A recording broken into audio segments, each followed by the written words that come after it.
路上雨，一无奈跳着来马赛，风险啦，干掉土地，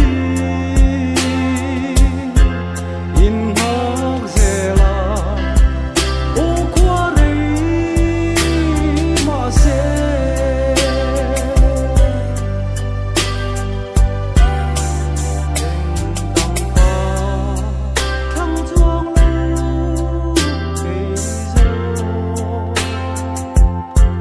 Ăn say có vẻ môi nó rung ai bồi cả thăng dốc lên ôm na gần tiêm khá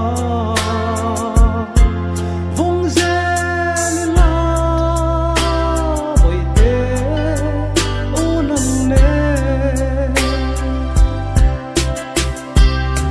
It's